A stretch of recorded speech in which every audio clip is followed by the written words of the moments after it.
Good evening. I'd like to call to order the meeting for Bedford Township for October 18th, 2022. Please stand for the pledge. I pledge allegiance to the flag of the United States of America and to the republic for which it stands, one nation, under God, indivisible, with liberty and justice for all. Okay, at this time, if Briner Trepovich could open us up in prayer with Lewis Avenue Baptist Church. All right, thank you. Let's pray. We thank you, Lord, for today. Thank you for another day that you've given us to live. We thank you for our township. We thank you for our country. We thank you for our life. Thank you for our beautiful homes and for our families. We ask that you please lead us and direct us tonight in decisions that are going to be made and topics that are going to be discussed. And we ask you for clarity. We ask you for wisdom. We ask that you lead us, and we ask that you continue to protect us. Thank you for being good to us and for providing for our needs during difficult times. Thank you for always looking out for us, and we ask that you please bless this time. We ask for your name. Amen. Amen. Appreciate you. Okay, item one, it's a public hearing. Resolution to approve the application for an industrial facilities exemption certificate by the Toledo Steel Supply. Motion to open the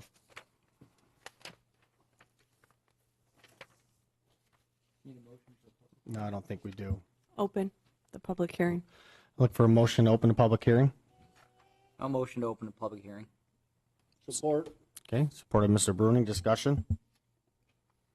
Okay, could you call the roll? Mr. Gore? Aye. Mr. Bruning? Aye. Mr. Steiner? Aye. Ms. Jandisek? Aye. Mr. Montry? Aye. Hirschberger votes aye. Mr. Peroni? Aye, the motion passed 7-0. Anybody from the public like to speak on this? The applicant here? Is the applicant here? No. Okay, motion to close the public hearing. Motion to close the public hearing. Support. Okay, supported Mr. Bruning. Discussion. Okay, call the roll. Mr. Gore? Aye. Mr. Bruning? Aye. Mr. Montry? Aye. Ms. Jandisek? Aye. Sorry. Mr. Steiner? Aye. Hirschberger votes aye. Mr. Peroni? Aye, the motion passed 7-0. Ms. Hirschberger? So this is a facility exemption being requested by Toledo Steel Supply. They're asking for a 12-year exemption for 50% tax abatement for land and building improvements valued at $997,000. These improvements will result in a retainment of 5 jobs, and they expect to create another 10 new jobs. Okay, discussion, questions? Have they ever had any exemption before, or Yes, they have? they have. This is new, but they have had them on other Okay. property and land in the past. And roughly how much of a tax abatement would they get? Do you have that? It's 50%, so do you know approximately how much that would add up to? Decent amount. Yeah, I didn't calculate. is the percentage rate. Over 12 years.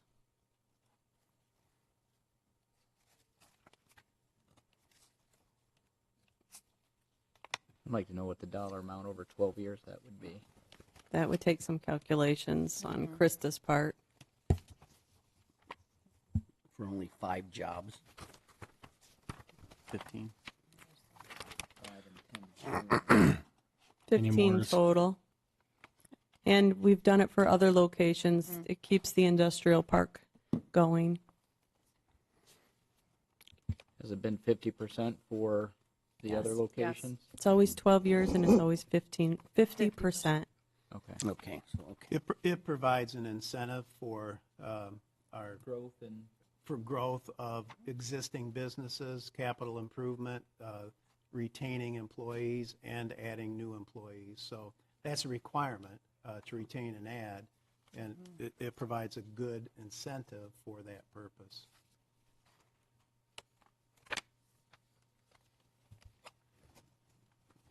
Would have been nice if they would have showed up at least.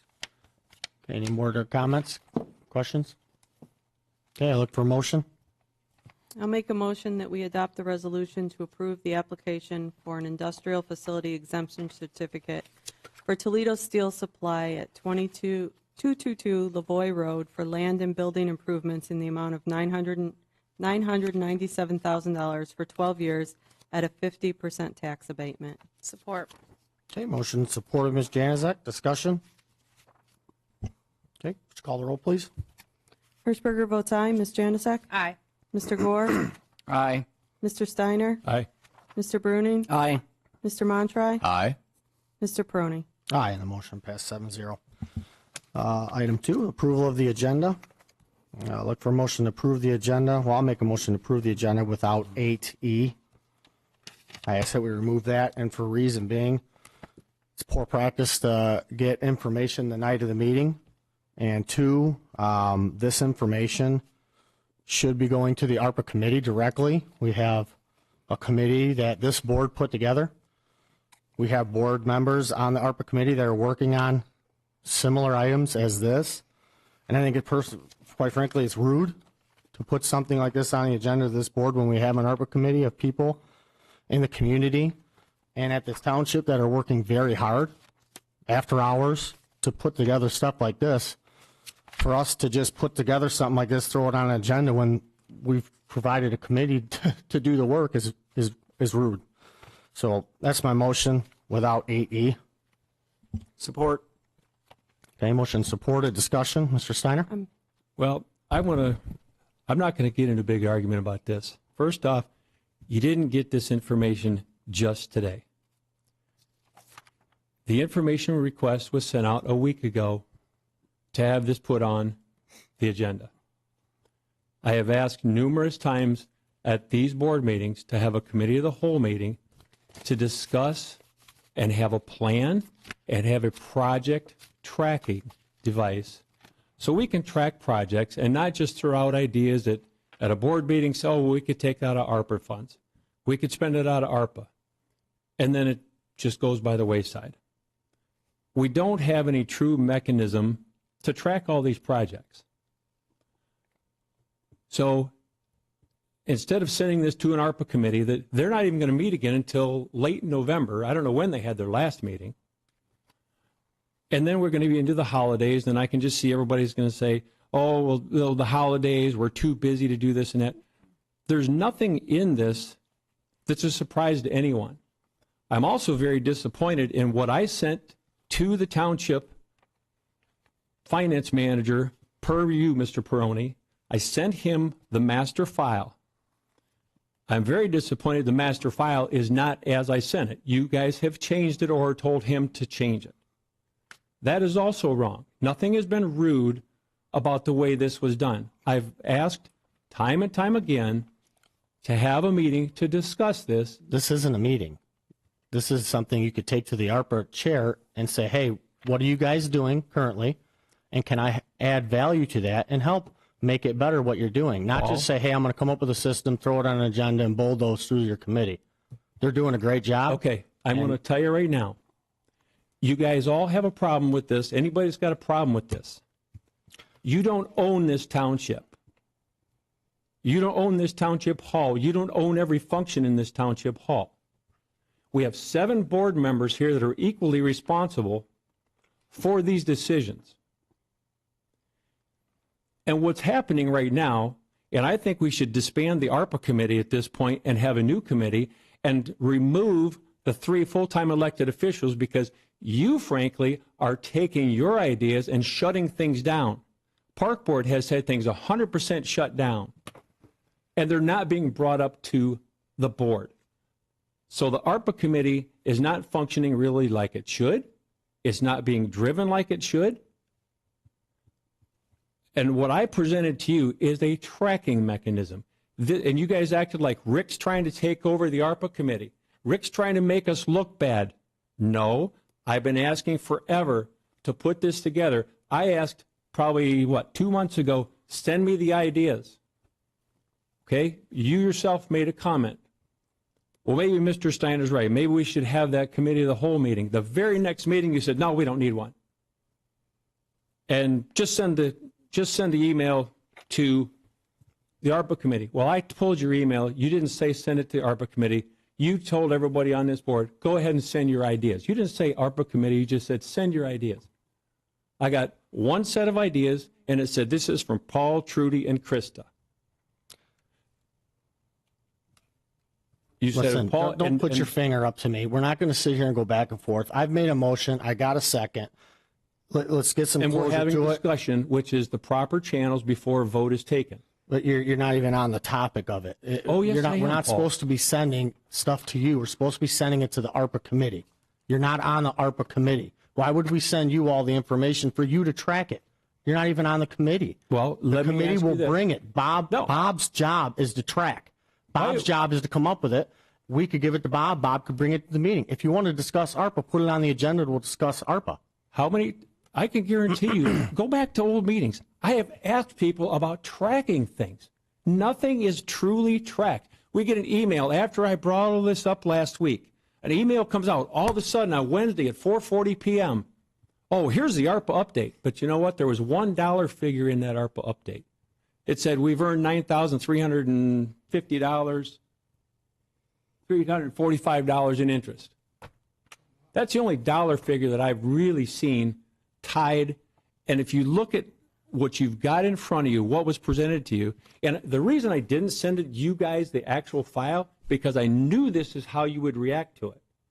I wanted to be able to present it to you at a committee of the whole meeting, which would have been partly including the ARPA committee. If you'd have paid attention to what I said, this tool isn't Rick taking over. This tool is taking something off of you guys' plate. I mean, I've heard Paul, Trudy, Christie at very many times say, we've got so much going on. I'm busy with this. I'm busy with that. This tool helps take some of the pressure off of you. It's not to make you look bad. It's taking some of the pressure off you to take some of the functions off of you. And the first thing that I had on this list was an ARPA consultant, which I know you guys hate that idea, but we've got more than enough interest to pay an ARPA consultant. That person could be the project lead to keep people on track. And like I said, I'm disappointed that I had a number of names in here, and it was in the support resource column. And the resource column was, I took you guys' ideas, and I think there was 15 or 18 ideas, whatever, and then I threw another 10 or so in there, and I put my name on as the support. You guys took that wrong, and it's like, oh, why's Rick got 10 of these on? You took my name completely off of it. You took your own names completely off of it. It wasn't assigning, oh, this is so-and-so's idea, they get credit. No, this was the people that threw out the ideas. We would, if we talked about it at a committee of the whole, we'd say, okay, well, you know what? So-and-so is going to be the champion to follow this and track it and ensure we get to where we want to be. And if they need additional support resources, maybe Trudy's a resource, maybe you're a resource, Paul, maybe Joe is, Craig, whoever. Those are the resources. And you might have an outside firm, a company or whatever, that's also a resource that you would put into this. And so obviously I can tell you right now, you didn't really spend time looking hard at what I sent. You're assuming a lot.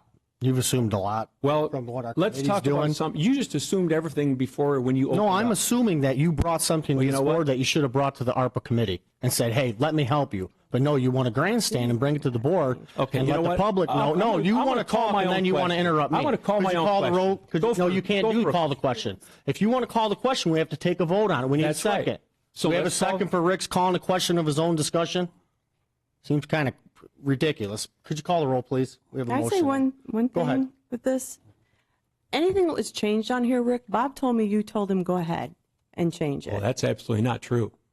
Because when I was told about the names and Because he having, said, I talked to Rick, and he told me, yeah, go ahead and remove this, this, and this. I said, okay. I said to hide some of the lines to get it on one sheet. So Okay, there's probably well- about 8 or 10 lines missing. I never said to remove names. I said those were on there for a purpose. Those were to say, this is the ideas that you and Krista and Paul brought forward. These are the ideas that I put forward. I listed us as additional resources. It wasn't taking the championship over the committee. Well, I'm just saying we didn't remove it. He said he spoke to you and you removed it. That's why it's not on here. Well- Anything that's removed, he said you removed. I told him, and I added on my own sheet, things that should have been approved already on here. So I wrote in my stuff, like the culverts. And then some of the items that you had your name on, I didn't understand what they were because I had already brought them to ARPA and nothing had been done because we were still waiting for information. So I was a little confused by the sheet when I first got it too. So if you look at it that way, you just said what my name was on, you didn't know, you talked to ARPA about it. We didn't necessarily know about it at the board level. So you want to talk about a two-way street going But to it them. was on one of the lists. I know it was spoke about it. You know what? There's probably been an email here and there, but there's no meat and potatoes behind anything. This tool is to make sure that we all have access to the same information at the same time, and we've got costs tied to it. You've called the question. Do we have a support for us calling the question? If not, then we need to call the We're roll. still having a discussion about the first Yes. motion. So, again, what do we get? Support the motion to call the question. Okay, we have a motion to support to call the question. Could you call the roll? Then we're just going to vote on it. Wait a minute. Which is Am I calling the roll for the question? for or the are you- question. I guess so. To Which stop, question? The to first one or stop the second Mr. one? Steiner's discussion. I called the question, Joe, to take a vote, and they're saying that we have to vote to call the question. Well, that's the only way you can call I'm the just, question I'm for explaining it Robert's to rules. Joe. So is that what we were doing? Robert's rule. Well, if Mr. Gore wants to continue talking about it, the calling the question is to stop the discussion There's for the no item. discussion Go ahead. following Call the the roll. Mr. Steiner, Aye. Mr. Montry, Aye. Mr. Bruning, Aye. Mr. Gore, Aye. Ms. Jandisek. Aye. Hirschberger votes aye. Mr. Peroni. Aye, and the motion passed 7-0. So the discussion is done on the item. Now it's a vote. Now we're voting on the initial motion of the amended agenda. Correct. I did not hear who seconded. Joe. Okay. So could you call the roll on that? Mr. Peroni, Aye. Mr. Gore, Aye. Ms. Jandisek. Aye. Mr. Steiner, No. Mr. Bruning, No. Mr. Montry, Aye. Hirschberger votes aye. The motion passed 5-2. Okay, moving on to consent agenda. The agenda committee recommends to approve and place on file A, minutes of the October 4th, 2022 regular meeting of the Bedford Township Board.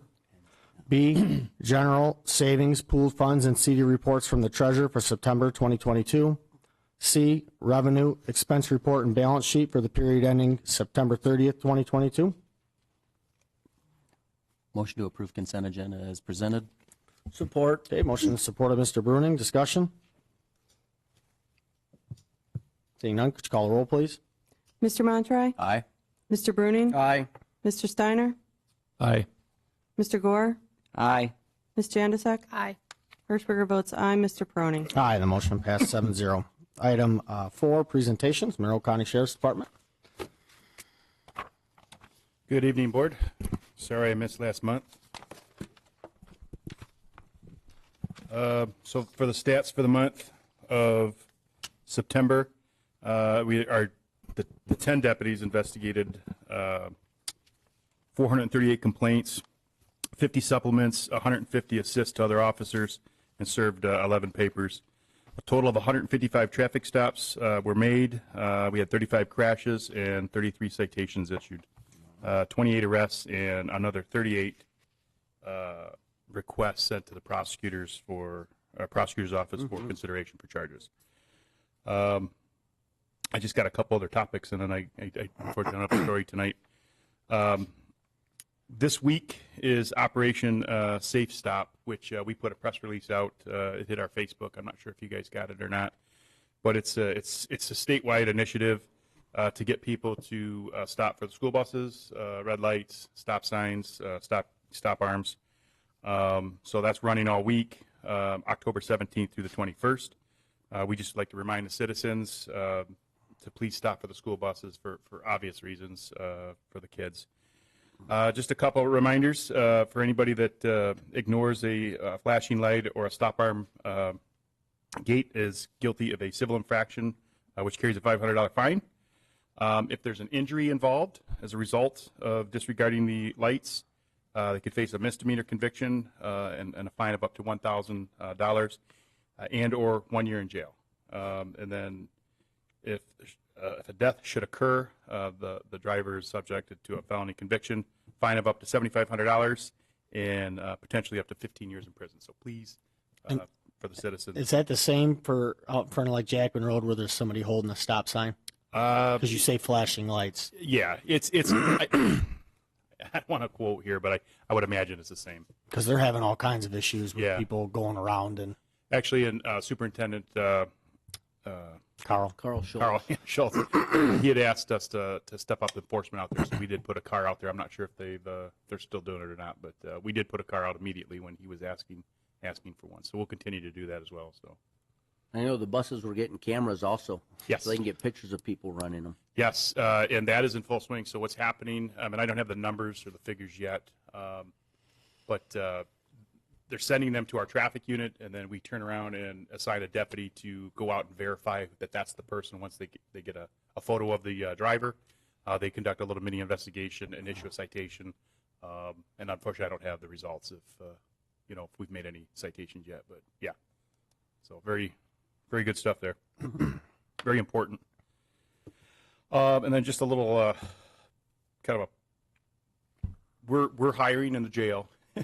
I just want to kind of throw that out there. So if you know anybody that is interested in a career in our corrections division, we would love to have them go to our website. It's just Monroe County Sheriff, Michigan. You can Google it; it'll take you right there. We have about 14 open positions in the jail right now. It's a little bit of a challenge for us to fill that. We're actually having to backfill it with deputies, general fund deputies. So if you know anybody that wants a career in law enforcement. I know I got my start in the jail before I went to the road, so that's a possibility. But we're looking for good applicants. So if you know anybody, please send them our way. Any questions? Thank you very much. Appreciate it. And I also want to thank you guys. So the Sheriff's Department put out a bid for general maintenance on the vehicles for the Sheriff's Department. Yes. And they contacted us because we were using a local company to do the tires and stuff, so they're getting a statewide bid now for the tires, and we're saving a lot of money because I told them to go ahead and start sending our sheriff's vehicles with the same agreement, and so we're going to be saving a decent amount of money through doing that. So Yep. appreciate you guys All right. letting us in Thank on you. that. Have a good night. So, Thanks, Jeff. Thank you. Thanks, Jeff. Thanks, Jeff. okay, public comment. Comments limited to 5 minutes for board agenda items only. And please state your agenda item you'll be speaking on. Thank you. Good evening, Logan Tisdale, 1308 Brandywine Street. We've had a new sheriff now for 22 months. I haven't said one word about activity, but it's time to step up to the plate. You people ever look at individual activity on the sheriff's department? I mean, do you ever look at what they actually do when it comes to traffic enforcement? 8/1 to 8/31. One guy went 86 and a half hours on patrol, wrote one ticket. One. 84 hours and 84.25 hours on patrol, one ticket. 50.75 hours on patrol, two tickets. 47.75 hours on patrol, two tickets. 45.25 hours on patrol, two tickets. 24 hours on patrol, one ticket. 34.75 hours on patrol, five tickets. 58 hours on patrol, four tickets. For a total 18 tickets, 431.25 hours on patrol. That means it took those deputies 23.95 hours on patrol to write one citation, assuming that all of them were written and not on traffic accidents. One guy, he goes out there for 4.5 hours on patrol, writes 7 tickets. One guy. He writes 7 out of these tickets. It took him 0.64 hours to write one traffic citation. That's pretty darn good. I'd like to know who that guy is. That's the guy I want to hire. And if you look at the activity today, it's the same thing. All these hours on patrol, no traffic citations. How come? What are you doing for 80-something hours on patrol, 86 hours on patrol, and you write one citation? I can go out there and write around 86 hours in there in my private car and find people who are violating the law all the time. And I'm talking about really serious violations. I'm not talking about 2 or 3 miles an hour over the speed limit. When I was a state trooper, I worked for a special traffic enforcement program. We were up in Paw Paw. We had 8 or 9 troopers working one area. We would saturate an area with police officers. I was going up there one day from Niles. I had to drive up to Paw Paw. That's probably an hour drive. I was supposed to be at a meeting at 9 o'clock. I left about 7:30. I didn't get up to the meeting. We had lunch and stuff, and the guy that was the head of the meeting said to me, Logan, he says, where have you been? You missed the meeting. Because at that meeting, they would give you the assignments of where you're going to go that day and work patrol. I told him, I said, Sarge, I said, I couldn't get up here on time. He goes, well, why not? I said, I left here at 7:30. He says, you couldn't get up here by 10 o'clock? I said, no, because I was riding on a county road, and I couldn't go more than a mile and a half without getting somebody 15 over the speed limit. Within 2.5 hours, I wrote 10 traffic tickets, 15 plus. That's what happens when you're out there and you're working. Being a police officer is not just going out and taking complaints. It's also working traffic. You have 35 accidents. We can maybe reduce those a little bit. Why are we now watching the individual activities of these people and holding them accountable? 86.75 hours on patrol, or 5 hours, 86.5 hours on patrol, and one traffic citation? Come on. You know, it's been a while since I've been a police officer, but I know what you can do out there. And this is not satisfactory. I'm sorry. I've taken 22 months. I've kept my mouth shut because I thought things would change, but it hasn't changed. So what are you guys going to do about it? We pay a lot of money to the Sheriff's Department for contract officers. A lot of money. I wish I got the kind of money that they got. If I went out, you talk about, well, you're on some kind of an agenda or something like that, or you haven't. I don't have an agenda. I just live here in Bedford Township. I've lived here for 40 years. I was a state trooper here in Bedford Township. I know what it's like to be around here. The bottom line is, you know what? You know who the ones that were the worst criticisms of police officers when I was in the state police? It wasn't the sergeant that looked at my activity. It wasn't the lieutenant. It was the other troopers. They say, how come you're not working, Logan? How come you're not writing tickets? There are traffic tickets out there. You ought to be taking enforcement action. The biggest critics of what we did as a state trooper was other state troopers. Peer pressure. They say, you go out there and you work. That's what you're getting paid for. And that's what we ought to be doing. We ought to be putting some pressure and say, well, why are you not writing more traffic tickets out here? They're out here. So maybe the board ought to start taking a look at it. 22 months I've kept my mouth shut. I'm not going to do it anymore.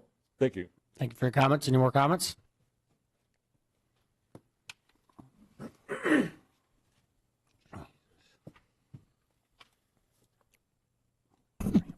Gail Kane, 1056 West Temperance. Number 1, number 5, number 8, D and E, as printed on the agenda. Number 1, I have spoken with the ACLU and the township attorney regarding prayer at meetings. The board has an obligation and duty to ensure the process is equal for all. While not opposed to prayer, I disagree with the current method and suggest we follow the method used by the county commissioners, or a moment of silence for personal prayer. The current practice has led to some preferential treatment in other matters. Number 5, no one should be denied sufficient time to discuss concerns, whether on the agenda or not. Mr. Peroni once made a comment that his board is only told what he wants them to know, validating the need for the process of public comment, and tonight's agenda issue was definitely a sure sign of the need for this. Number 8D, I support an upgrade to the security system because it isn't just township employees who face verbal or physical threats within these walls. I hope that with the upgrade, the process of reviewing the tapes will change as well. 8E, with nothing in the packet, I was looking forward to getting a better explanation on this item. Despite a committee not having a COW meeting to fully discuss ARPA monies and not allowing for more public input concerns me. What about the library? Given the abortion debate, should a baby drop box be installed somewhere in this township? The parks, a township entity, must get their fair share to use, for example, placing an AED in each of their buildings. They deserve a voice, and so do we. This money belongs to all of us. I would love to see an itemized statement on what has been done so far, where the money has gone. This interest, apparently we have invested some of this money. I wasn't aware of this. This is our money, and we need to know. Thank you. Thank you for your comments. Any more comments?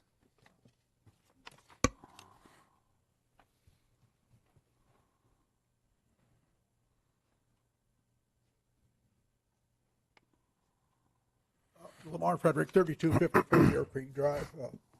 I'm here to support the motion that Mr. Gore will bring up Several years ago, the owner of Ort Tool and Die came to me and asked if we would support at the school some trade programs. We went to the school, talked to them, and they said, well, we're designing our school system to send kids to college. 50% or so of Bedford's graduates do not go to college. So a trade school would give them a leg up. Your mic up. Trade school would give them a leg up as they move out into industry. So from that perspective, I think Mr. Gore's done the right thing. We should be supporting trade schools. We should be supporting those kinds of opportunities that necessarily are at the Monroe County Community College, but there's nothing wrong with starting in high school. Thank you. Thank you for your comments. Any more comments? No, wait till the agenda. Okay, all right, moving on to new business, vouchers for payment. Ms. Hirschberger? I'd like to make a motion that the following vouchers be approved for payment. General Fund, $88,821.68. Fire District Fund, $17,160.68. Downtown Development Authority, $79.43. Library Operating Fund, $3,589.86. Building Department, $3,709.46. Sewer O&M Fund, $2,251.62. Trust and Agency Fund, $7,231.14, for a grand total of $122,843.87. Support. Motion and support of Ms. Janaszek. Discussion? Okay, would you call the roll, please? Hirschberger votes aye. Ms. Janaszek? Aye. Mr. Montry? Aye. Mr. Gore? Aye. Mr. Bruning? Aye. Mr. Steiner? Aye. Mr. Peroni? Aye, the motion passed 7-0. Item 8B, approval of clinical agreement between Dundee Community Schools and Bedford Fire Department. Chief?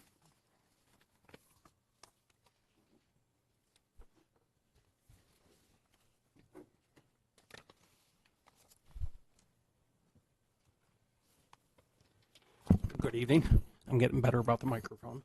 A little bit more as we go. So this agreement is basically a common agreement that happens between a like a pre-hospital program, so an EMT program, paramedic program, and then a site where they do clinicals. Bedford has been a site of clinicals for many different EMT paramedic programs. We also, for our EMT program, we do send students to other sites just to kind of get different experiences and to get different levels of, rural, urban areas, things of that nature, just for a better experience. This agreement was first designed, it went through legal, it did go through the insurance company just to make sure that everything was adequately addressed, to make sure that everything was covered both on either side. So this one right here is for Dundee Schools, has an EMT program that they're putting on at the school. This going forward would be recommended that this verbiage is what we stick to. That way we now have a, kind of a set agreement that we use for any agency that we're going into this type of partnership with. So essentially it is to the agreement for us to go into with Dundee Schools to allow their students to come ride in Bedford for their clinicals. Okay. So Does Mr. I Goldsmith can have a add chance to it. go with us? The chief presented to me a proposed agreement. I basically rewrote that proposed agreement, and then I asked Trudy to submit it to our insurance carrier to receive their blessing in the event that coverage was needed for a mishap. Our insurance company, our insurance representative reviewed it. We made some tweaks to it, so I'm satisfied with this agreement. Our insurance company, perhaps more importantly, is satisfied with it. And so I think we're at a place where if it's the pleasure of the board to approve it. And we could use this, especially given the fact that our insurance company is in favor of it on a going forward basis. And if we enter into similar agreements with other school districts, this one happens to be the Dundee Community School District, but we can use it for other school districts as well. Okay. Comments, questions for Chief? I can let the board know that our insurance agent did say that an agreement similar to this one is being used by other townships, such as Frenchtown with schools. They're doing the same thing. Okay. Look for a motion. I'll make a motion that we approve the clinical agreement between Dundee Community Schools and Bedford Fire Department as presented by the chief. Support. Okay, motion is supported by Mr. Gore. Discussion, any more? Okay, just call the roll, please. Mr. Bruning? Aye. Mr. Gore? Aye. Mr. Steiner? Aye. Mr. Montry? Aye. Ms. Janusik? Aye. Hirschberger votes aye. Mr. Peroni? Aye, the motion passed 7-0. Thank you, Chief. Thank you. Item AC, approval to waive permit fees for the construction trades class at Bedford High School. Mr. Gore? Thank you, Mr. Peroni. If I can have Mr. Vogel come up to the mic, please. So I was contacted by Joe Albring, who's a community member, small business owner here in the township. Him and his family are very involved in schools and township and giving back to the community. And now he wants to partnering with Mr. Vogel in the construction trade class at Bedford High School, and they were requesting a waiver of some fees. All the proceeds from the build and the sell of the house are going to go back into the construction trade class. I've talked to Mr. Vogel, and so far, I believe you said you had $25,000 worth of materials donated so far? Yeah, I got off the phone today with one of the vice presidents from Carter Lumber today, and they're going to donate our truss package and our floor package too. So, Okay. so I'm closing in on about $40,000 worth of donations towards our house build project. And right now, skilled trades is where it's at right now. We're in dire need of good quality skilled trades. The kids are learning. What are they? You said they can go off the property for 2 hours a day and help Yeah, build. I have. We hired another construction trades teacher, and so we have several fundamentals classes. That's a prerequisite class to my advanced build class. Before I've had 1 2-hour block. Now I have 2 2-hour blocks where we can take kids off site and build in the community. That's awesome. And this is also mirroring another program up in Monroe. Monroe High has done 4 builds. They're on their 4th year in a row of building a house. Okay. Again, this is just something small that we can do to help give back, give some of these kids a leg up. Because not everybody, like Mr. Frederick said, not everybody's going to go to college. It's not possible. It's not affordable. Now they can get in these construction trade classes, and by the time 4 years go by, people are coming out of college with debt, but our kids are building homes and making a solid living wage. Yeah, I've been working on this for quite a while. COVID set us back a little bit. We were getting close to getting through the process to get a house. It's presented to the school board. It's should go to the voting meeting to get the final approval. But we've done projects in the community. We've done handicapped ramps for people who need them. We've done decks and sheds. Last year we did a 30 by 40 pole barn. We've done detached garages. But this house build project has been our dream and our goal for several years now, building the program. And when I got at Bedford 6 years ago, my advanced build class had 11 kids in it. I took 148 kids up to Eastern Michigan today for a career expo. Our classes are busting at the seams, and the kids they're really getting a lot out of this. I've had several kids just since I've been there now who are in their apprenticeships coming back, young kids telling their story about how they're in their apprenticeships, talking to the kids, and they're making good money and there's good careers. And well, I could tell you, as I was the apprenticeship coordinator for the ironworkers for a few years, and I can't tell you how many kids would come through that program with $50,000, $60,000 in college debt, and now they're starting over a 4-year program. Yep. That's free, and they're earning while they learn. And if you're unsure, why go to college? Go to a trade and make money. Right. Yeah. I would people guess unsure go to college and have all this debt. It's nuts. Yeah. So we're asking for permit fees to be waived. I would guess for the whole total project, it's probably less than $2,000 for building permits, but I don't think anybody would have a problem, but legally we can do that. I will add that the city of Monroe has been donating theirs for the past 4 years. Okay. When's the last time- Cities and townships are Yeah, I totally know, I different, know, so I I know. just want to I make know. sure, I'm sure we're all on board, but. When's the last time Bedford had a build?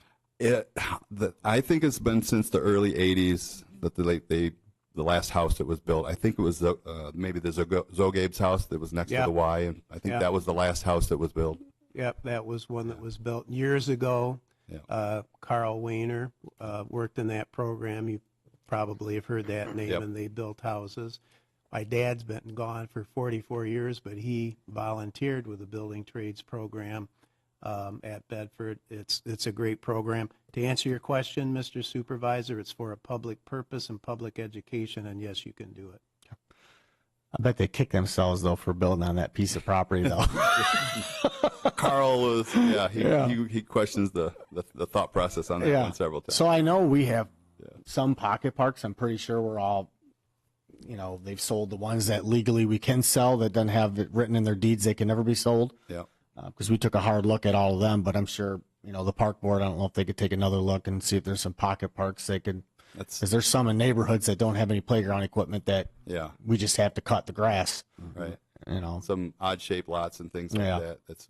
That's our goal down. We've been, we're hoping that by the third or fourth house, we're self-funded and we don't need to go out so much and need the donations, that this becomes a sustaining program that we can, all the funds will start going back into the program and keep this going. Just goes to show you that, everybody is chipping in. You got a community member or family in the Albring family that are helping out with the property. Lots of local support from lot of local support. builders and, Lillian cabinets and So it's a great opportunity for us. Very cool. I look for a motion. I'll go ahead and make the motion that we. Joe. Oh, I'm sorry, Rick. I didn't see your hand. My apologies. Well, you're not the chair, so. Go ahead, Mr. Steiner. So I applaud you, Joe, for this, and it's a great thing that you're working with the schools on this, and the trades, like you said, trades right now. If you're, especially if you're not sure, go to a trade. There's good money to be made there. In some cases, there's a lot of trades out there that you're going to make more money than if you got a 4-year degree. Yeah. I mean, it's just, that's the fact of life today. Going forward, you said hopefully be self-funded. Yeah. Even if you are, I think you should still go for those donations because it makes for good partnerships and gives you good support and backing. Like I said, we've had tremendous. So I wouldn't reach give out. up even if you became self-funded. So the question for you, Joe, is do we have any idea what the number is on these fees that we would be waiving approximately? I do not have that information. I'm just going off of Mr. Vogel and his experience. We can put a cap on it, not to exceed 2,000 or something No like cap. that. No cap. Well, you've it got won't be- several permits. You've got electrical, plumbing, mechanical. So it depends on, in part, it depends on the size of the structure that's being constructed. Yeah, this is a 1,400 square foot ranch. Yeah, and another thing, that's a nice starter home for a young couple to bring some kids into our school. So it's not going to be a big figure, and it adds another home to our community, which will provide extra tax base in that regard. So, Yeah, I mean, I would think going forward, though, we should at least put some kind of numbers or approximate numbers up based on the information, just so we're aware of. Why don't we, when he pulls the permits and goes through that, we'll say, hey, it cost, That's this fine, much too. money, and at that point, we could say, okay, cool. They spent $1,400, the permit's waived. It's hard, like Phil said, it's hard to put a number on it of what it's going to cost, because sometimes the inspector has to go out 2 and 3 times. Dennis Kohler could drill down on that for you, Rick, and probably come pretty close to what all the permits would be for the type of home that they'll be building, the square footage, the bathrooms and so forth. Yeah, you're right. It's probably under $1,500 or so, but I just figured, just something for the future use would be good to know. Okay. So we have a motion I'll make the motion if everybody's ready. I'll make the motion. Okay, Well, you were making the motion when you raised his hand, so that's why I just was going to let it go till discussion. But I'll go ahead and make the motion that we waive permit fees for the construction trade class at Bedford High School. Support. okay, motion and support of Mr. Bruning. Any more discussion? Okay, call the roll, please. Mr. Gore? Aye. Mr. Bruning? Aye. Ms. Jandisek? Aye. Mr. Steiner? Aye. Mr. Montry? Aye. Hirschberger votes aye. Mr. Peroni? Aye, the motion passed 7-0. Thank you, Coach. Appreciate it. Thank you, Mr. Vogel. Okay, item 8D, approve security system upgrades for township building. Nick, if you'd like to come on up. This was brought to the ARPA committee as one of the things we wanted to look at. The monitors in offices are outdated. It's hard to see individuals. The cameras around the buildings are outdated. They're stationary in certain areas. We have a lot of activity going on at the township hall with the green box out front for electronics, recycling out back. We've got the window for clerk's department now with ballots. Got dead deer and dumpsters? Not at the township hall. Oh.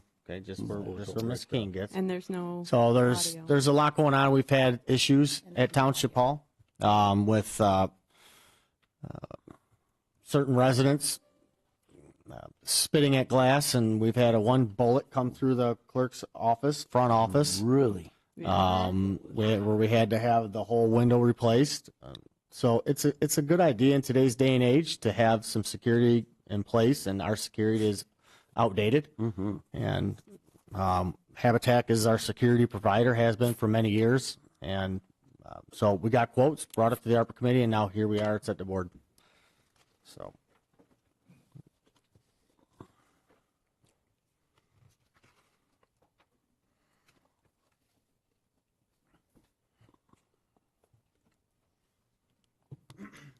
Just not to waste everybody's time, I do have a presentation from our camera rep to talk about the new cameras and the software that I am proposing in the bids.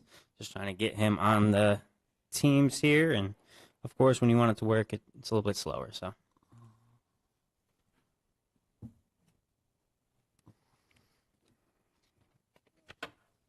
Does anybody have any questions about the bids that we have or discussions about it? Has everybody had a chance to look through them? I know Mr. Bruning is chomping at the bit to talk about other companies and I would why it's just not like put to out see for bid. bids from other companies is all, because just from me, I had bids from Habitat, ADT, and Guardian was cheaper than the other two. So that's my only concerns with it.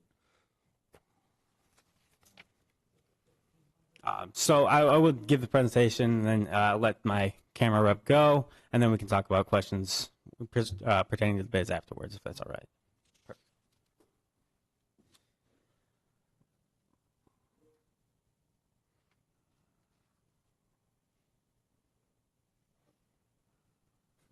When are we getting the new monitors, Ms.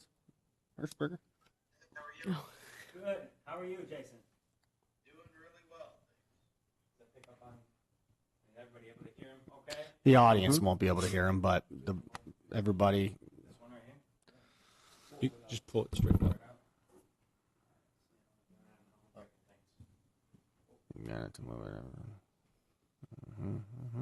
Help him out, George. Got to move the podium a little bit.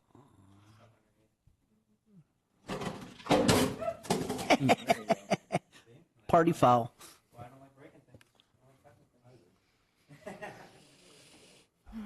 Jason, try again.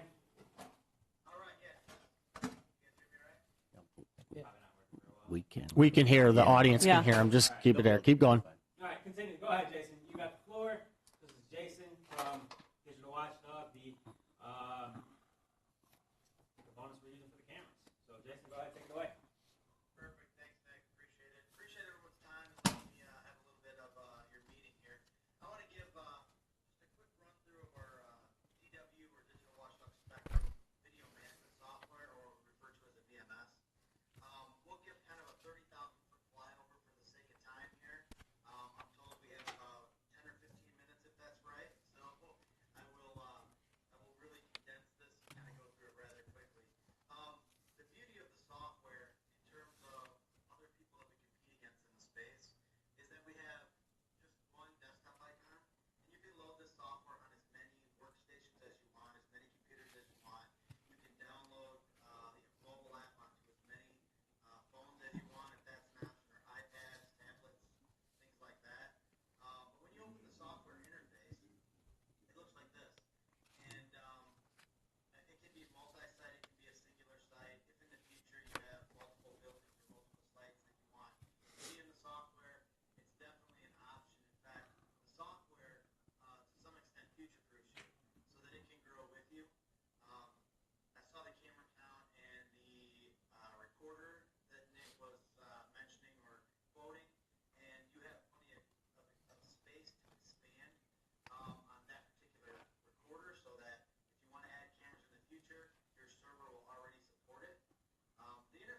that is you have to open up an icon to search, a different icon to watch live, a different icon to export. We can do all of that under one interface or one dashboard. And it's just really easy, basic computer commands that you know from using a laptop or a computer. So to bring cameras onto the screen, you can simply just either double click them or you can grab them and throw them onto the screen like this from any site. So I have multiple sites here. One's actually in Tampa, Florida, and 2 of them are in the LA area in Orange County. But I can grab cameras from any of these and then just simply throw them onto the screen like this.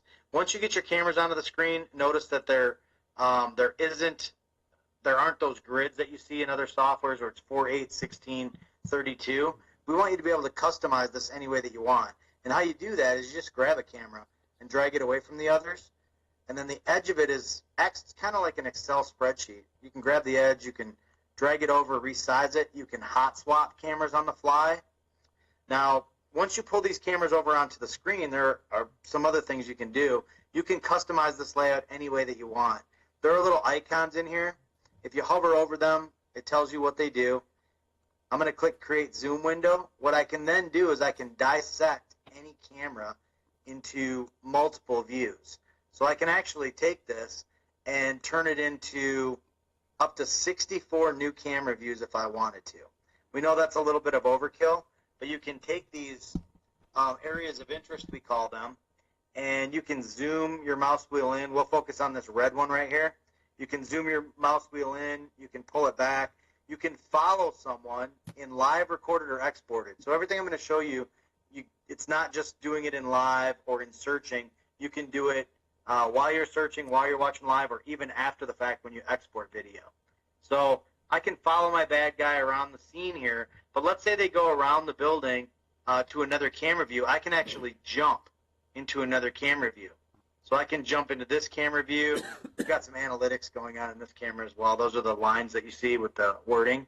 But I can follow someone from this camera, jump into this camera, follow them, even after the fact, and just dissect that into as many views as I want. Now, each person that has this loaded on their computer can right-click then and save this layout as, we'll just call this favorite. It could be indoor cameras, it could be outdoor cameras, it could be hallway cameras, whatever you want.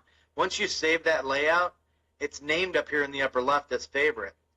All of your layouts that you save, and you can save as many as you want, indoor cameras, outdoor cameras, as I mentioned, they're all alphabetically listed right here.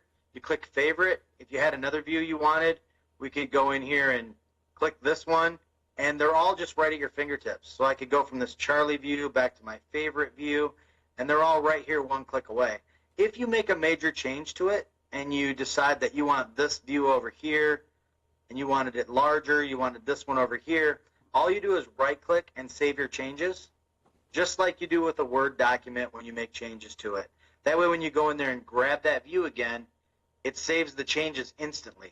So that's how you bring cameras onto the screen and then create custom layouts or save favorite layouts.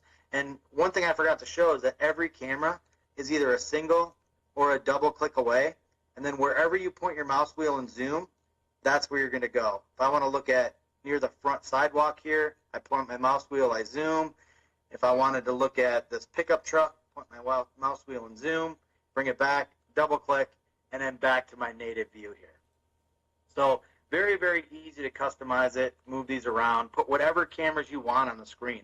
You can either grab them individually, as you saw me do, or I can use a control key and hit several cameras and drop those in all together. You can't hurt this software. At the very least, shut the software down and reopen it, but you do have an option to highlight everything, right-click, and just remove it from the screen, just like that. So again, it's right-click, it's drop and drag, it's basic computer commands that everybody that uses a laptop or a desktop knows about drop and drag and right-clicking. So that's a little bit about the live screen. Now let's take a look at searching and exporting. By the way, this camera and this camera are 2 of the cameras that Nick was looking at for your project.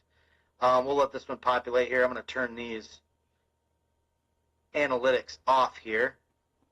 and we'll look at some video from, we'll just go to the 13th at 8:30 in the morning. And so we'll see these cameras change to the 13th at 8:30 in the morning. So this is kind of what a live view shot looks like. One of the cameras is a 180 camera like this one. And as you can see, it's a really good what I call situational awareness camera.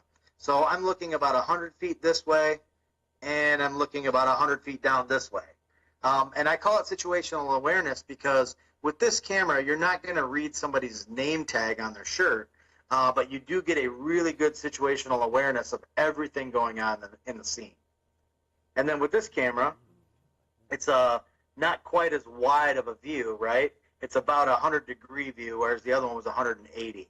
But just to give you an idea of the picture quality you should expect from a 5-megapixel camera, and then this one is actually a single sensor 4K, which is actually 4K is 8.4 megapixel. So let's get into searching and exporting. If you're tasked with finding out, when somebody walked down this sidewalk, here's the easiest way to do it. As you can see that there's a calendar down here. I usually bring the camera up. I'll click on my calendar, and you can toggle through your months here. You can just simply click on a day. So if I wanted to go to October 5th, I click October 5th. Once you click your day, it gives you a 24-hour clock. So if you thought your incident was around 9 a.m., click 9, and then the green line at the bottom becomes 9:01 to 9:59 front to back. So I click 9:20, and I can instantly go to 9:20 on that particular day. But if you still don't see, I'm going to shut these analytics off again. If you still don't see what you're looking for, then you can use what we call Smart Search. There's a little running man in the upper right. If I click it, there's little grids that appear. And if I wanted to know every time somebody I just simply drag my cursor over that. And if you look in the green line down here, there are little red blips. What that's doing is the software is doing the heavy lifting and telling me every time something touched that red box. And so what it does here is it'll just play on its own from incident to incident. If I want to give it a little help, I can actually open up this side panel, and I can just simply scroll down. What it does is translates these red hits right here into still shots. So if I'm looking for something in particular, I can double-click that tile, and it will instantly take me to that person, that vehicle, whatever it might be. And again, it's just Smart Search. If I change my mind and want to see when somebody walked across this grass right here, I can draw the line there, and it will again re-index, and it just plays from incident to incident on its own. And if you notice, when I have Smart Search enabled, the calendar is giving me red indicators of there was motion in that area on that day. So when I click that day, I'll do the parking lot here. When I click that day, it then gives me hits by the hour. So if I click the 13th, it shows me that after 7 p.m., no hits. Where this is a good use case is if there's a dumpster and you leave on a Friday, you come back on a Monday, it's full of construction material. Normally with other systems, you'll sit there and fast forward all Friday night, all Saturday, all Sunday, looking for your incident. With us, we can draw a line around the dumpster and then click calendar, and it will actually give us hits not only by the day, but by the hour. You can then click on that hour, and you could fast forward through that hour, do whatever you want, but the software is going to actually play every single incident right here in the software. So if we wanted to export this, maybe this mail truck did something they weren't supposed to do, maybe they drove across the grass. Here's how you export video. I like to get a little bit before and a little after. I click before, I shade my area. I'm just dragging my mouse to do that. Then I right click in there and I export video. From here, you could be done. You could just click export and you're done. But we give you some choices. If you have multiple cameras that you want to export at the same time, you can. Or you can do a single camera export. You can rename it. So we could call this test for meeting. And you can browse, and you can put this file anywhere that you want. It doesn't have to stay in the software. You can put it straight to a thumb drive if you're giving it to the authorities. You can put it in a My Videos file and export it there. And we give you some options as well, like different file formats. So when anything goes to court, it should be watermarked. It should be in a court admissible format. Thankfully, our AVI is, and it will play back in a Windows media player. If anybody has a Mac computer, an Apple computer, MP4 is very Mac friendly. And then the last file format, EXE. That, if you're giving the authorities evidence, that takes our player, our software package, and puts it with it. So the scrub timeline, the picture-in-picture, all of those goodies of the software go right with it. I'm going to save this one as an AVI, and I'll just click export. While this is doing it, I like to show what I call the easy button in the software. This is going out to California right now to export that video. It's done. When it's done, it tells you it's completed. I'll show you where that goes. But there's an easy button built in the software. If you forget everything you're trained on, everything you're told, you click the question mark, right? It hovers with you. You can touch anywhere in the interface. I'm going to touch the green line. It then opens up the embedded digital manual that's in there. So it takes me right to not only the manual, but that page of the manual. I could also type in a keyword search. I could scroll down the glossary and search that. But the point being, when you click it and click anywhere, it takes you right to that page. So I clicked on a camera. It tells me how it's recording. It shows me how to make that picture-in-picture or that zoom window. I can click on that. There are hot links. So again, it's the easy button that's built right into the software. Anytime you save anything, no matter where you click browse and told that file to go, it also Hey, Nick, saves it here. have him shorten it up a little bit more. Jason, Yep. On Say the, that again. I'm sorry. Done. give us the quicker version on the cameras. yeah, wrap it up. Okay, gotcha. So yeah, I mean, I do a lot of things, but the point being that it's just an easy software to use, drag and drop, and then when you do have an incident that you need to export, it's as simple as either using Smart Search, finding your video, and then just shading an area and right-clicking and exporting. Really, in 3 clicks, you can be exporting video. And again, that's a 30,000 foot flyover. It'll do 100 other things, but it's in its simplest form. In 3 clicks, you can export. Okay, thank you. Yep. Nick, if questions come up and you need me, just let me know. Sounds good. Thanks. Yep. Thanks, everyone. Take care.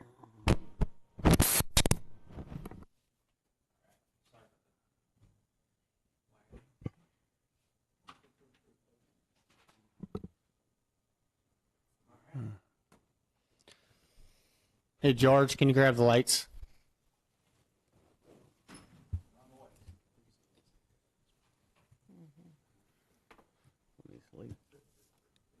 Sure, your mic's off, just so you know. All right, so that was the cameras, the software, kind of a little 10-second clip, a little bit longer than 10 seconds. Sorry, he can go on forever. So, but yes, questions, comments, concerns, anything like that as far as the bids pertain, that you guys all have a copy of, I believe. If not, I brought copies for everybody. So is there anything any more basic than that? Yeah, I mean, we there's don't basic. really need something that detailed. Okay. My goal, my understanding of what was, hey, we'll start at the top and then kind of we can always scale back. I mean, we need to be able we're to looking see, Yeah. and they need to be able to be in spots Sure. that are relevant, not bushes out front and aiming straight down. Yeah. Yeah. Audio would be nice. Audio, I mean, I don't think these have audio, right? No. No, these would not have audio. Audio is a special type of thing that we can get into, absolutely. Okay. So, but yeah, I mean that my objective, my I guess instruction was to start at the top. So what different levels do you have for cameras? So I mean, you have your basic cameras. It comes with the NVR, the network recorder, and then IP cameras. Basic start out for commercial buildings. Still looking at about 4 megapixel cameras, fixed cameras. Nothing, no special, no analytics to them. They're there. They see what they see, and that's about it. And then you kind of scale up from there. Certain cameras I have in the quote are the 8 megapixel analytical cameras that he showed you. You can kind of track and see where this person went at this time and kind of what they did. So I mean, that's the range of what we can do. So. Okay. Do you have any more presentation on anything, or is that just on the cameras? No, that was just on the cameras. Okay. Does anybody have any more questions on the cameras? Paul, I don't know if right now is the time for the questions, but number one, who's going to have access to all this in the township? Is it every employee going to have access to this system where they can go into their computer at their desk and look things up? At this point, I don't know. How many users can you have on it? I have not reached a limit yet. Typically, there's an amount of users you can have.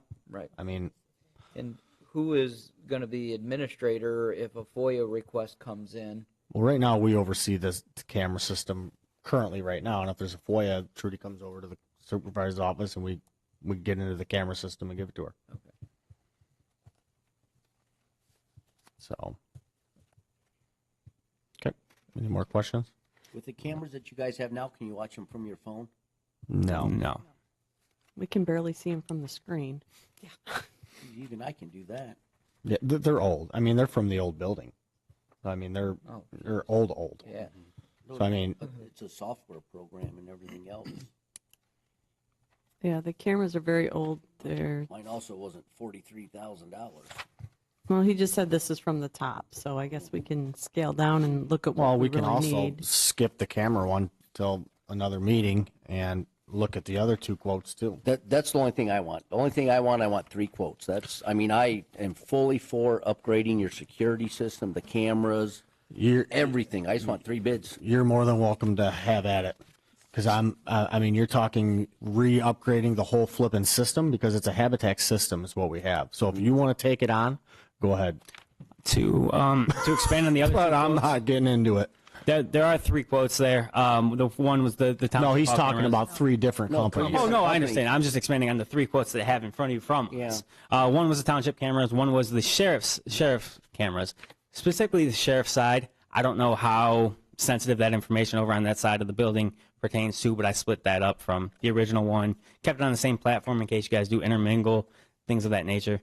And then the third camera is to update the security with additional key fobs throughout the building. It would update the security panel here to allow access to more access control points moving forward, and kind of split what you guys have into a traditional fire system and security system. So kind of get you guys more streamlined to how it's supposed to be set up. So.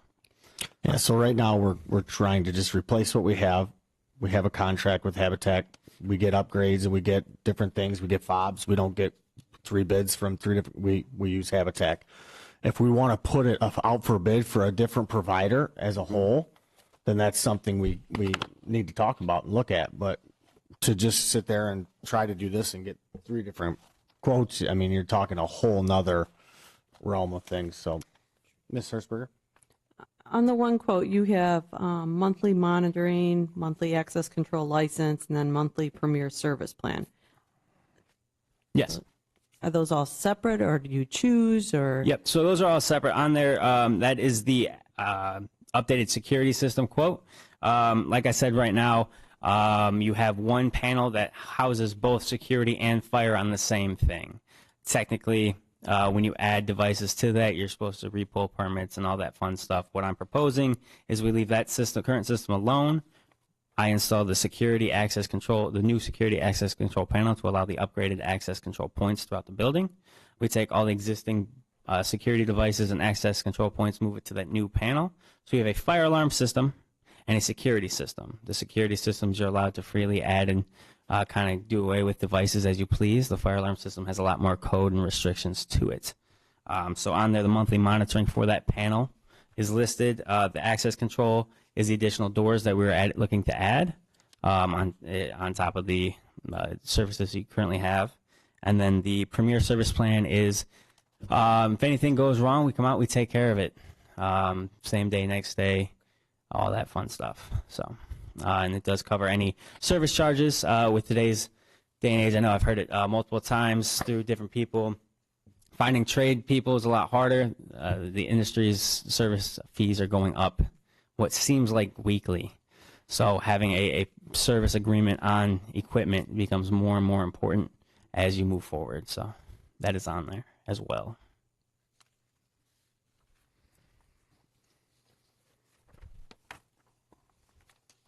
Well, I know as far as cameras, I'm going to need something for our Dropbox, since that all changed. So this is something that's going to have to be done sooner than later.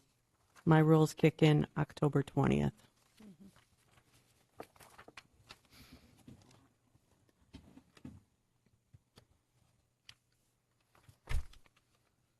Anybody have any thoughts? This is something that we had discussed way back when we first started discussing ARPA money about upgrading our security system.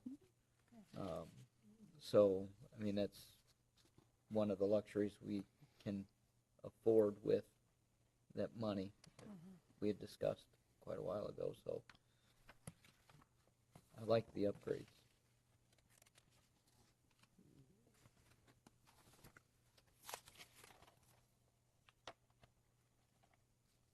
What do you think, Mr. Mantra?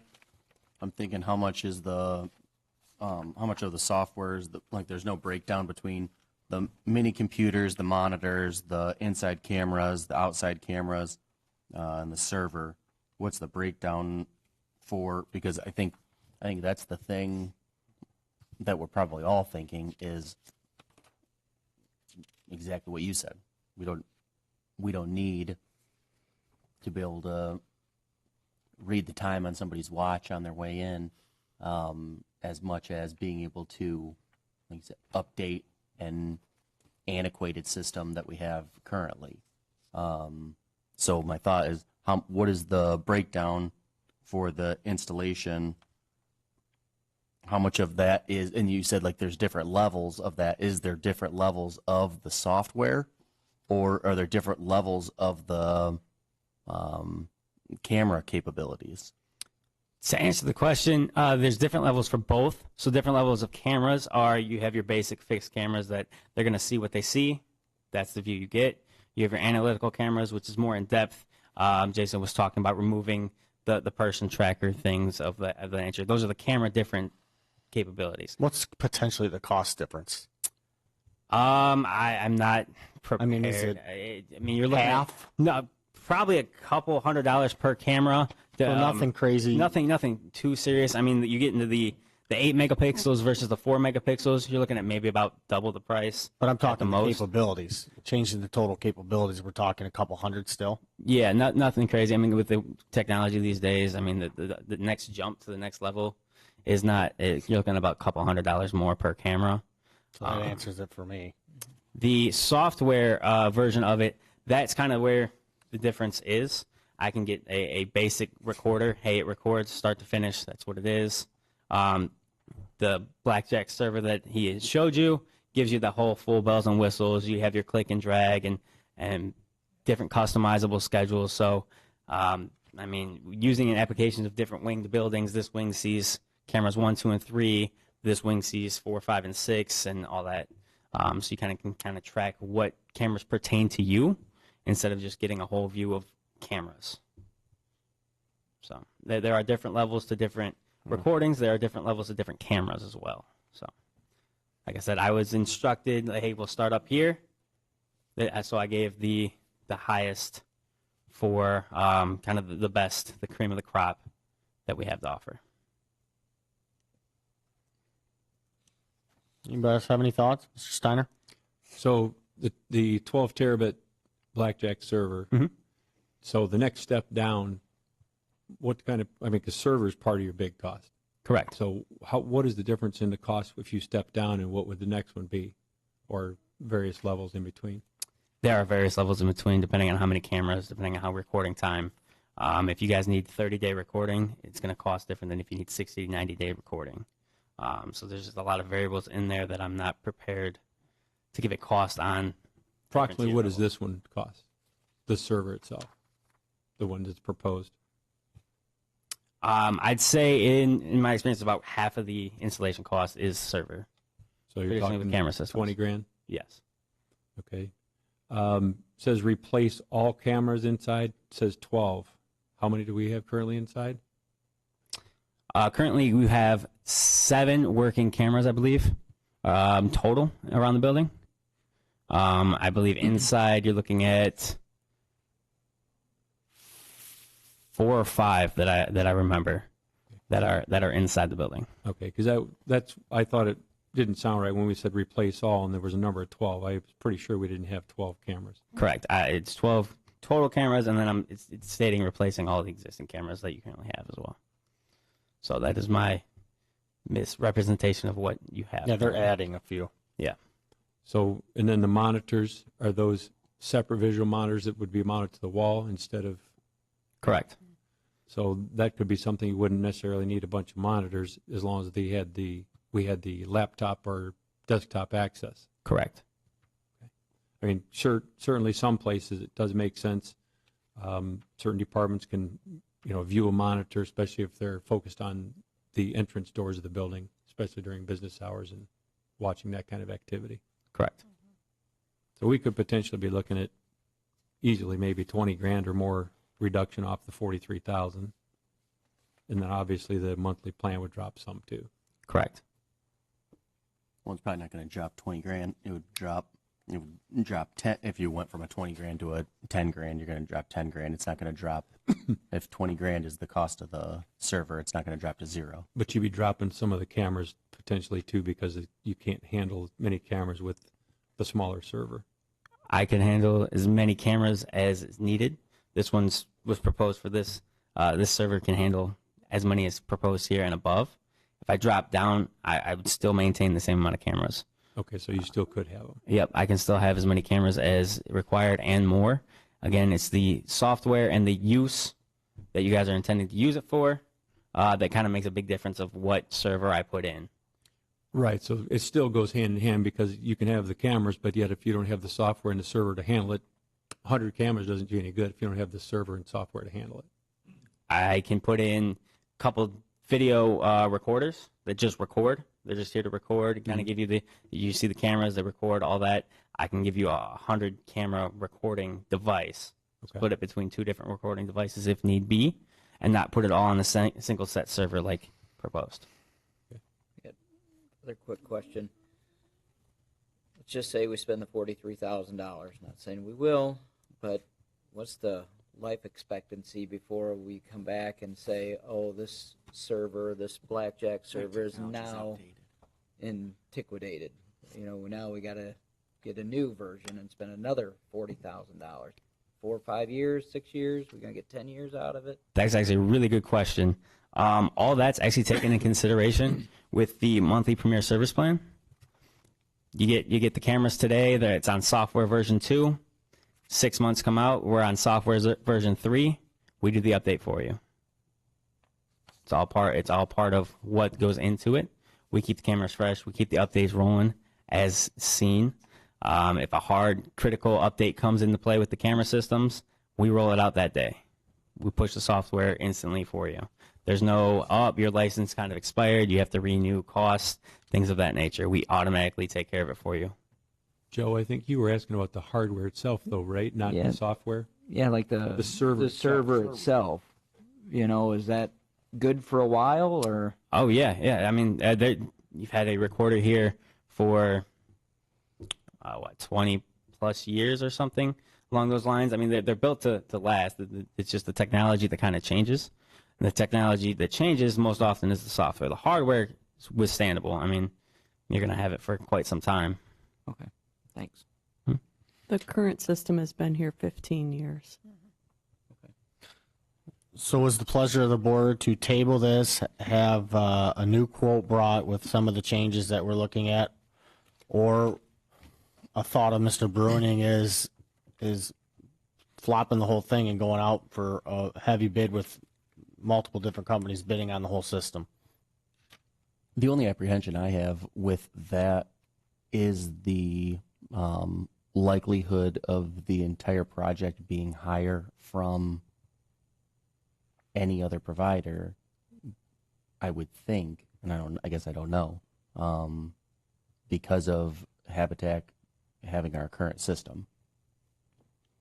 That would that be a correct assumption or an accurate assumption that another company putting in a system would have to start from scratch, or I don't know. I would think some of the stuff would have to be replaced. I mean, some of the stuff is habitat only, I would think. I mean, right? My experience, I unfortunately, I'm not equipped to speak on other companies' behalf of what their practices No, we're are, saying but- if we. Yeah, but there are the some equipment we have yes. here, could it be used by another company? Like some if we can, some can't. if we had a full Guardian system, yeah. would that impede this project for you and increase our cost because of the current system being a Guardian system? Or It would would that make really much of a difference one way or the other? For the security portion of it, yes, it would cause it would cause more difficulties if this was a full-blown Guardian system for us trying to come in to do something like that. Yes. I'm from the mindset, safety and security of not only our township employees, but of our general citizens coming into the building. We've talked about this a while ago, using the ARPA funds. It's not something that we just decided to do. That was one of the things on our list to do. I like it is a lot of money, $43,000, and we may or may not need 12 full cameras, but I think the cameras we need, but I think we're questioning is the blackjack server. Here's my thought. If it would be appropriate for that we postpone this as is, and for the 3 full-time officials to sit down with Habitat and basically provide, this is what we're looking for. Because I feel like the 3 full-time officials are who are going to be utilizing this the most, and will have the best idea of have the best idea in your mind what you're looking for right now. That we could narrow that down, and then this could be represented to us, and with the nod from those officials saying, yes, this is more what we're looking for. We've kind of already done that with the monitors go in the buildings, the cameras where we want them located, the fobs, that go on some of the doors. The only difference is that I'm kind of agreeing with Mr. Steiner is, do we need the $20,000 server compared to the $10,000 one? That would be the only thing I would say to come back with. What's the change in capacity with that? Like, if you change that, is that just that doesn't change the software necessarily, does it? It's more, would that more so be the capability of like memory, like you said, like a 30, 60 day, 90 day recording capacity? Is that what would change that, changing the server? Or is it like, no, it simplifies that entire presentation that we just had? No, you limit the capabilities. You do limit the capabilities when you go from the server to an actual recorder. Okay. So you would take away a functionality, you would take away the abilities that were shown in the presentation earlier. Because I think, like, what I was thinking while I was watching that is that seems like a rarity, where we're sitting in there live, bouncing around 30 different windows, watching every single camera and zooming in. It's overkill. And where I would think for this building specifically, the desire would be more likely to want to be able to review something happened, to be able to go back and then look at footage, and maybe you're cropping that out and somebody saving dumps it a and being couch able out to front whatever. in the recycling bin. Somebody does something out Yeah. back to one of the Something happened, you can go back, We want to look know at it, when what somebody's happened. coming into the building. Yeah, it's something I deal with that I don't know if anybody's thought about. Is I'm here Saturdays before election. I'm here till sometimes 2, 3 all-nighters for election, and sometimes it's just the three of us here by ourselves. I want better security, especially since my window got shot. Well, like for that example, we're not hiring a security guard to be watching that screen at that time. Right. It's the same thing. It's what you want to be able to do is review. Which it's We not going wanna to be limit able that to review it. capability anyway, to be able to have your monitors up and be able to see if there's something suspicious going on, live action. But I would think for the overall majority, it's going to be something happened and you need to go back and see what happened. I would That's agree. what we're going to want the Live capabilities is going to of. be less. There have been times that we wish we had live because Yeah. we run into every single window trying to see where this person is. That has happened a few times. Not much, but it has. Paul, and maybe it can't happen, would a motion approving the security system upgrades not, a motion to approve the security upgrades not to exceed $43,000, and then you guys can whittle it down from there so we can get the ball moving? But then why what? we can't do that. What about the other $14,000 for the master control panel and all that stuff? Well, that I think we need to do. So that's what I'm saying. So we're looking at 57,000 there, and then you've got another sheriff's. Yeah, you're looking at sheriff's a lot fund. more than that with the whole deal. So you're looking, and including the sheriff, you're talking 80. Yeah.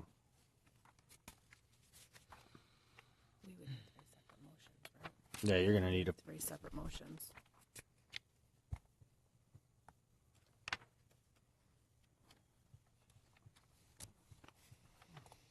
Three or four separate motions then, or 3 of them.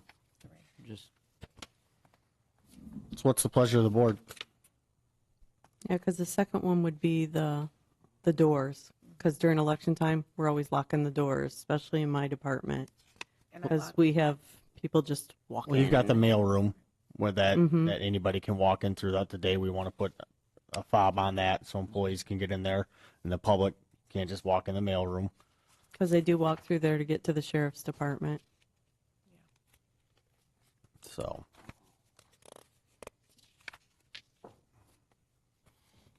I would like to move forward. let's make a motion. I'm comfortable with it. I mean, like I said, I think there's times where it could come in handy. I think we could downgrade the blackjack server. I'd be fine with that. I don't think we need to have what we just saw on that camera. But just by approving the security upgrades, you can still go back and cherry pick what you want, correct? You can say, yeah, we don't need the 12 terabyte blackjack server. We can do this. All we're doing is proving, yes, we want the upgrades, but Could we approve the whole thing without the blackjack server till next meeting and get different prices on that? Or just approve it and say that we'll look at the one or two down to see if those are equivalent. We don't need, a huge 12 terabyte. 30 days is equivalent of storage. I'll make a motion to approve the schedule of protection for Bedford Township Hall on, which is the second quote, that's $13,995 for installation, monthly monitoring of $45, monthly access control license of $80, and monthly premier service plan for $115 as presented. Support. Okay, motion supported. Ms. Januzak, discussion? Okay, could you call the roll, please? Mr. Montry? Aye. Ms. Janusek? Aye. Mr. Gore? Aye. Mr. Steiner? Aye. Mr. Bruning? No. Hirschberger votes aye. Mr. Peroni? Aye, the motion passed 6-1. I'll make another motion to approve the schedule of protection for the Bedford Town Hall Sheriff Office, which is the last bid in the packet. Installation amount $13,995, along with a monthly premier service plan of $110 as presented. A second with a friendly amendment. Do we want to take a look at this blackjack server as well? He's shaking his head, yes. If we're going to look at the other blackjack server, because this is the same thing. He's saying yes. So I would assume that that's just linking it in all as one, that I wouldn't think that that's even part of it. No? That's separate? So that would, like I said earlier, that is a separate recording device for that side. Again, not knowing if they wanted that information on their cameras separate from the rest of the building, because I know it is sectioned off. So I put a separate server on that side. However, I did keep it the same as the one proposed for the Township Hall side. So that way, in case you guys did have access to it or wanted to look at it, it's the same functionality, same usage as the one that was presented here. So I gave it its own server, its own recording capabilities. It's technically a separate system. Why don't you make a motion not to exceed the 13,995, and we'll look at the servers for both systems, I'll accept that as the friendly amendment. and then we'll come back to the board with a final, Okay. so we can get moving on it. Yeah, I'll accept the not to exceed as the friendly amendment. We have please. support for that? You're the support. Was I I think support? for the amendment. You did. Yeah. Okay. I'll accept the friendly amendment. Okay, just call the roll, please. Mr. Montroy? Aye. Mr. Peroni? Aye. Mr. Gore? Aye. Mr. Bruning? Nope. Ms. Janusik? Aye. Mr. Steiner? Aye. Hirschberger votes aye. Okay, and the motion passed 6-1. Then, I don't. Are our meetings any different next month? We have a meeting on the 1st. 1st and the 15th. Correct.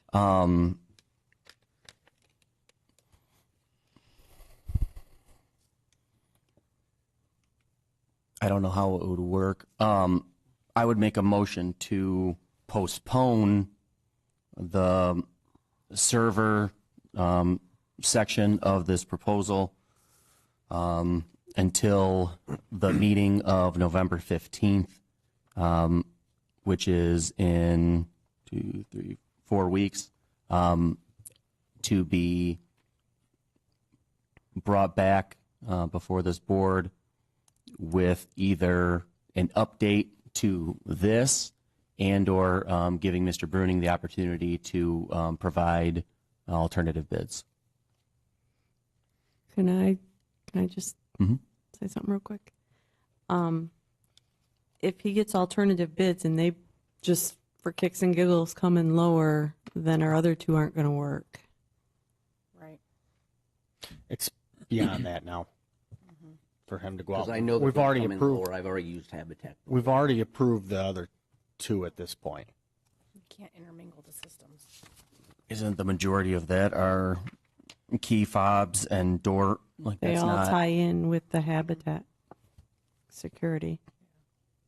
So now you'd have like different systems. We And wanna do what I he's have a doing. We need to- Dropbox and new rules now that I'm supposed to start following as of the 20th of this month. 2 days. Mm-hmm. Well, that's not going to happen. No. So I kind of wanted to move forward on something. Yeah, if we want, that's There's a why I motion asked. on If the we want to table. go. Motion on the table. Mm-hmm. What's your motion? Motion was to postpone to the meeting November 15th. To Okay, be do we have brought back. support? To be brought back. Yeah. If I don't have support, You then want- it'll die. But You want to rescind your motion? if I don't have support, yes. You don't have support. Okay. Okay. Well, then you guys figure it out. Okay. Mr. I'll- Crowley, Oh, go ahead. I was going to make a motion. I'd like to make the motion to postpone to the November 1st meeting with Habitat coming back to us with the next level down or 2 levels down on the Blackjack server, and then the 3 full-timers verify exactly how many of these cameras we need. So we need to notify Habitat that up front so they can come back with a final price by November 1st. We've already done that with the cameras, just so you know. Okay, so these are the exact number of cameras you. Okay. This is what we've agreed to, that what we need at Okay, Township I'll Hall. take that off, and then it's primarily the variations of the Blackjack server, The only issue we have, is the blackjack. and then have that ready for November 1st presentation for approvals. I support. Okay, motion supported. Discussion, Ms. Hirschberger? I was just going to say, what if we just said that, just a friendly amendment if you want to do it or not, that we go with the lower Blackjack server, because you said there are lower ones, that the cost would be a lot less, and put it not to exceed this, but knowing we're going to go ahead with a lower one. Because we've already done that for the sheriff's side. the blackjack server. It would be but okay it's a different if we had one. an idea what they were, though. I mean, because if it's $1,000 difference, then it makes sense to stay with one up. Well, that's why I'm saying if we said not to exceed this, then we could go forward. If it's $10,000 less, I'd rather go with the one that's a little lower because we really don't need all these kicks and giggles. But if they come back and say it's only a $500 difference, we might as well just stay with it. Well, he's already said it's not. It's about half, right? From my experience, the blackjack server is half the installation, and the variation between servers varies depending on how much camera space, how much recording space you need. I don't have an exact number on the difference between the two. So even if you took 20 off of here, you're still looking at 23,000. So I would be willing to go to 25 on that. That's a little more than taking that 20 off. I don't understand why we're balking at this. This is on your sheet, Mr. Steiner. Security upgrades, high priority level. We've talked about it for a while. This is something we wanted. This is something we've talked about when we first heard about the ARPA money, and it's coming out of the ARPA funds, which we've discussed. And so, why are we balking now? I would say because of the presentation that there's a clear frivolous spending happening if we proceed as is, because it's so obvious that, is it nice? Yeah. Is it even close to necessary? Absolute best plan out. He even said, he goes, I gave you the absolute best. That's what we're trying to get a motion of, is to move forward and get rid of the top notch. So if we can get a motion to move forward and take a look at the next option that doesn't put us where we are and kind of puts us in between, I think we can all be happy with that. I'm still voting no. I know And you are. and my motion came in at 25, and if it's 25 or below, then it's good. If it's something different, then we would just have to bring it back to November 1st and vote on it. You can't make the amendment, I don't believe, though. No, I made the motion. You made a motion. I asked for a friendly You amendment. can't amend your own motion. I'm asking for a friendly amendment. Did you give an amount, though? 25,000 plus the monthly premier service plan. Okay. My only hesitancy is if that's too much. Like, what if that next level down is 10,000 less, of which I would be all for, but then, yeah, I mean, that without knowing any numbers, that's what I was saying. Like, Well, that's why I thought we were going to say not to exceed. So if it But comes if you in said not to lower. exceed 25,000, right? Mhm. So if it exceeds, what if it's 32,000? Then we come back on the first. Okay. Okay. Has to come back. Yes. Okay. Okay, so you accept the Then friendly accept amendment? that amendment, yes. Okay. Any more discussion? Let's call the roll, please. Mr. Steiner? Aye. Mr. Montry? Aye. Mr. Gore? No, we need to just roll with what we have on paper. Ms. Jandasek? Aye. Mr. Bruning? Nope. Hirschberger votes aye. Mr. Peroni? Aye, and the motion passed 5-2. When can you have that for us? I can have that for you Thursday at the latest. So, Thank you. Appreciate it. Thank you.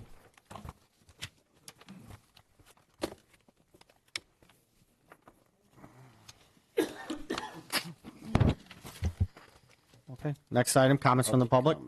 Comments limited to 2 minutes. Come on up. We're about to get an earful from Mr. Frederick. Good evening for that again, one. Logan Tisdale, 1308 Brandywine Street. November 8th is an important election. If people are going to vote in person, I think the township clerk has some sample ballots. I know I got one for where I'm at and stuff. So if you're going to vote on the 8th and stuff, it might be nice to get a sample ballot, because it is kind of, well, it is on both sides, and it's important that you take a look at it so you know what you're voting on, and you don't have to do it on the day that you get there, so you have some idea. That's what my wife and I do. We go through that ballot, look at it, and decide what we're going to do before we come here and vote, so that you're not confused, because every vote is important. And I think that November 8th is going to really be a pivotal midterm election, not only for this Monroe County and the state of Michigan, but also for the country. So I would think that people would get a sample ballot if they're going to vote in person. Thank you. Thank you for your comments. Next comment.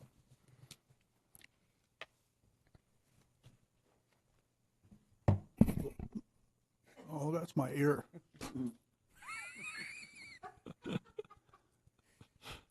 Well, take your time. Get Says ready. the batteries are dead. Speaking to the mic.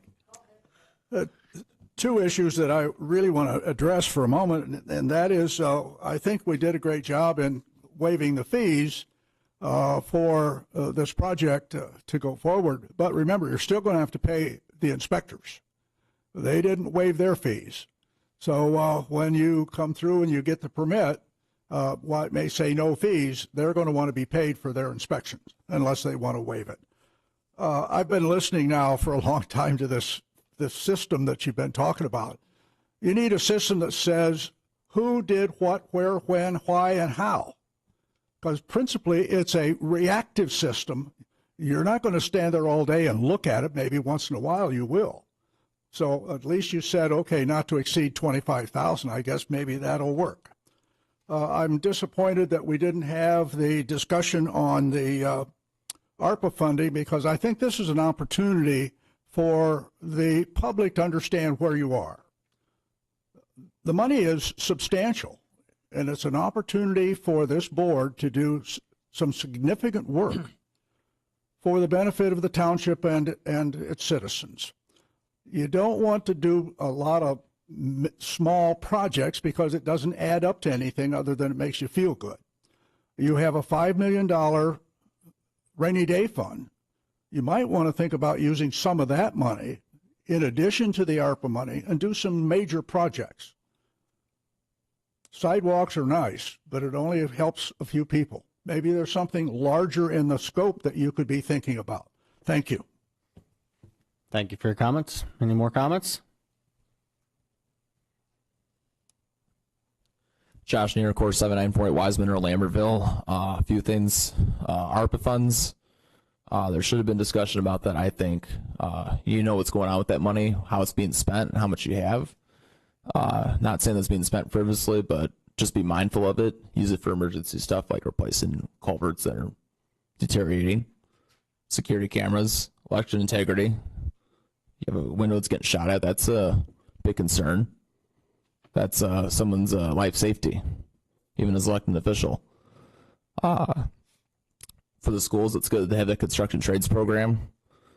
College isn't the way to go these days. A lot of these trades are begging for people.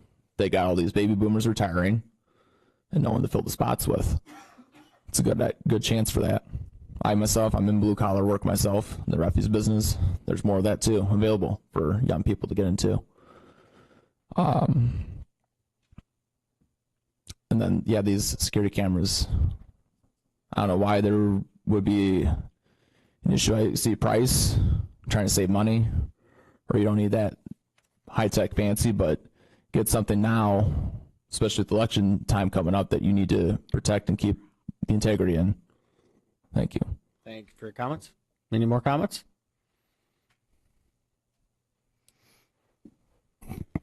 Gail Kane, 1056 West Temperance.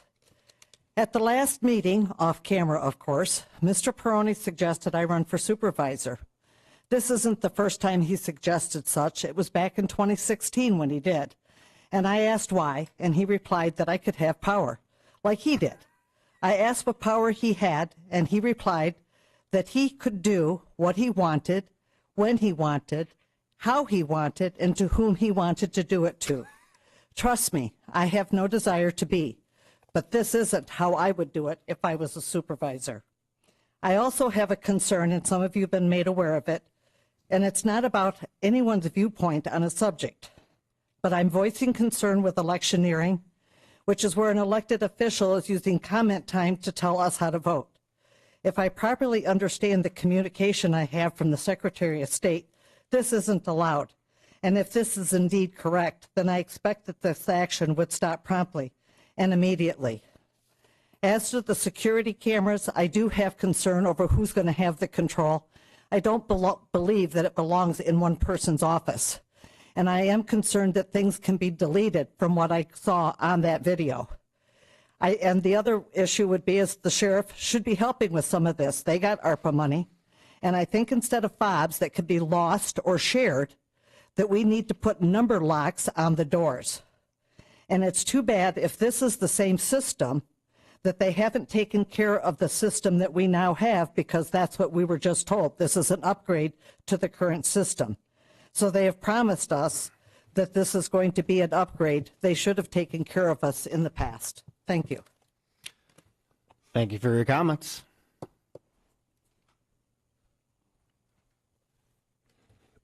Hello, everybody. Mark Ellsworth, 1421 Winding Way, Temperance, Michigan. I believe it's time to implement a road committee in this township. I'm not sure a lot of people are aware that between Summerfield and Stearns on Secor, or on Stearns between Summerfield and Secor, there's been 6 deaths, 6 accidents in that such a stretch of road, over the last 6 years, 7 years, something like that. It's probably one of the deadliest stretches of road. And I know there's been many people that have come in and complained about everything that's going on and adding communities in there and people trying to get in and off that road. Well, I've been doing a lot of business with Huntington lately, which most of you don't know what's going on with that. But I watched that speed limit sign that says 45 miles an hour, and it's probably about 300, 400 yards away from the corner. And I watch people as I'm trying to pull out of there, looking at that sign, checking and nobody's paying attention to what's going on. I mean, literally, I've watched almost 3 or 4 accidents happen right there just because that sign, that 45 mile an hour sign, is so close. And why are we going into a corner like that at 45 miles an hour?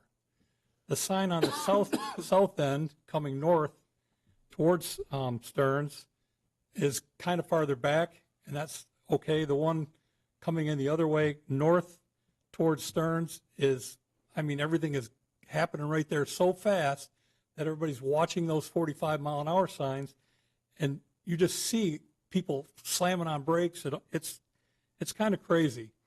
People talk about fixing the roads. Well, we've done a good job at repaving the roads, but now it's time to start fixing the roads.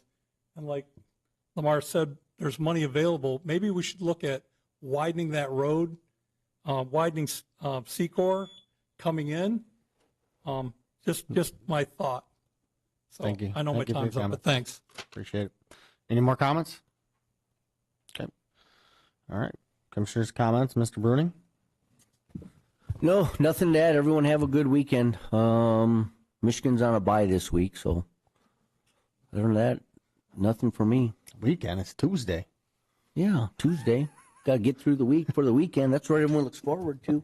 Mr. Gore? No, just everybody have a great week, great weekend. I will not be here on November 15th. Opening day of deer season, I'll be out in the woods, so sorry, I won't be here. Okay. Jeez. Mr. Montry?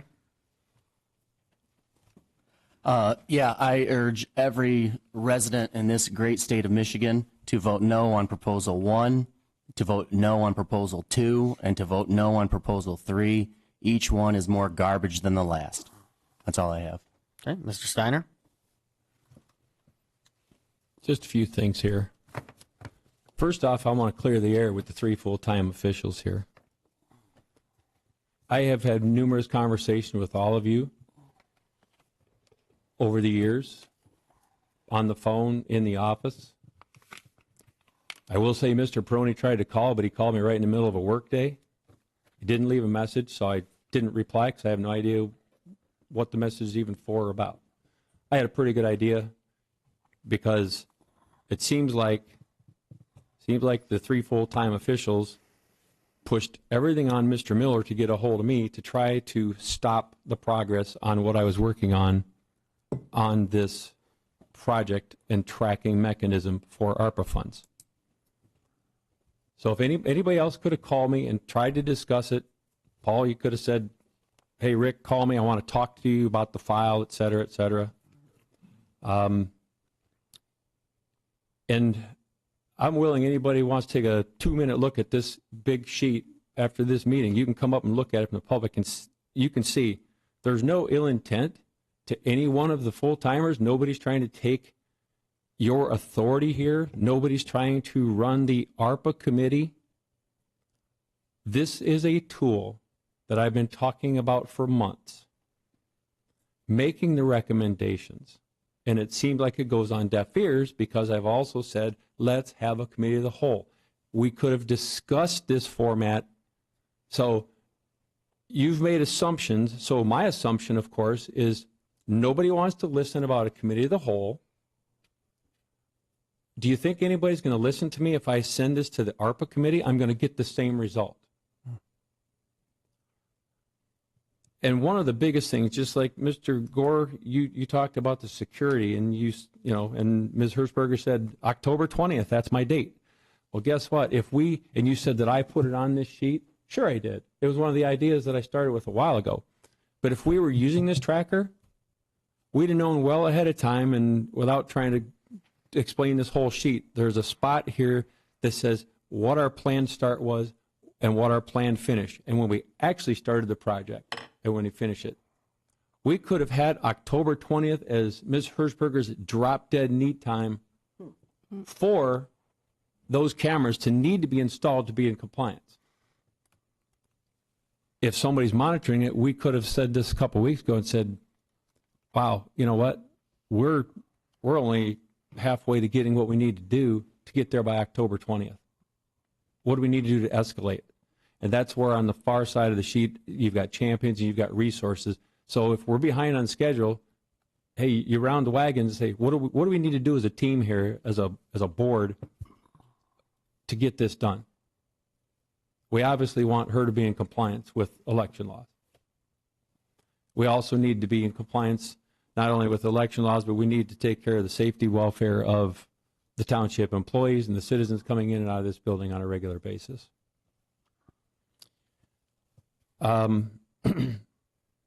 We talked, last week I mentioned there was a memo sent out last Wednesday about the ARPA fund in general.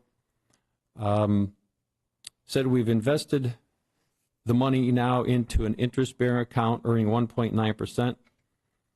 My question or concern is FDIC covers us up to $250,000. So we've got a $3.1 million investment with only $250,000 of protection. Should we be diversifying this money into other funds through our own means or through an advisor, et cetera, so that money is more protected? As I said before, again, I'm not here to argue with you. I'm not here to try to take over your jobs and your functions. I wish you would look at what I've done. And I mean, I've put a lot of hours of work into this, as you can see if you really look at it. This is to try to help you as full-timers take some of the daily things off your plate when it comes to ARPA, and the four of us trustees to sit here and say, okay, this is what everybody's involved with. What can we do to help you and facilitate this as this entire board is supposed to run this township hall? You guys have the day-to-day operations, but all of us have to run township hall as a whole.